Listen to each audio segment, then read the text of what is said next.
Bonjour à tous. Aujourd'hui, je vais vous parler de mon expérience avec le guichet unique, cette plateforme censée simplifier les formalités administratives des entreprises.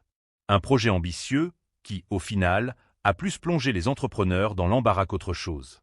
Et je vais vous expliquer pourquoi en m'appuyant sur ma propre expérience. Je dois vous dire que pendant des années, j'ai exercé en tant que juriste pour des entreprises, et l'une de mes tâches récurrentes était d'accomplir les formalités administratives.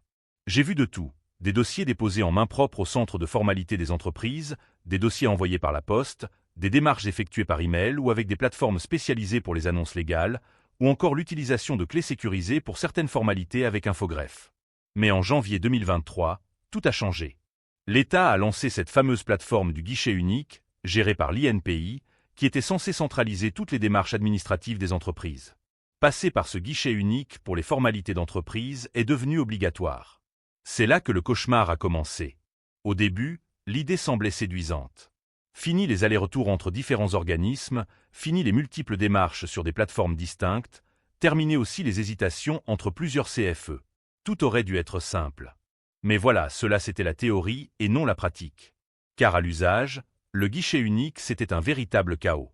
Imaginez, vous êtes une entreprise, vous devez accomplir des formalités urgentes, mais le site est soit inaccessible, soit vous ne parvenez pas à soumettre vos documents.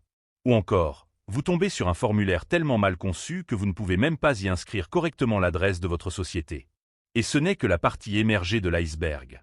J'ai été témoin de nombreux cas où les entreprises, en pleine confusion, ont dû envoyer des dossiers papier au greffe, en espérant que ça passe. Mais là encore, on vous répondait systématiquement « Non, non, il faut passer par le guichet unique ». Oui, mais voilà, cette plateforme ne fonctionnait toujours pas. Face à cette situation catastrophique, l'État s'est résigné à autoriser des solutions de secours, comme la réouverture temporaire d'Infogreffe pour les formalités administratives. Mais cela n'a pas suffi à rattraper les dysfonctionnements du guichet unique. Au lieu d'une simplification, c'est devenu une guerre de démarches impossibles à réaliser dans les délais.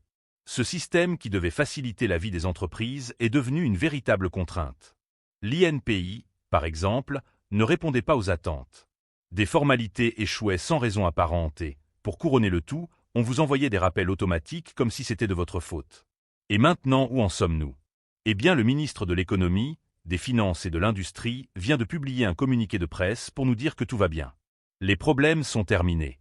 Tout remarche, selon lui, et le guichet unique redevient le seul outil autorisé pour les formalités. La possibilité d'utiliser Infogreffe disparaît le 31 décembre 2024.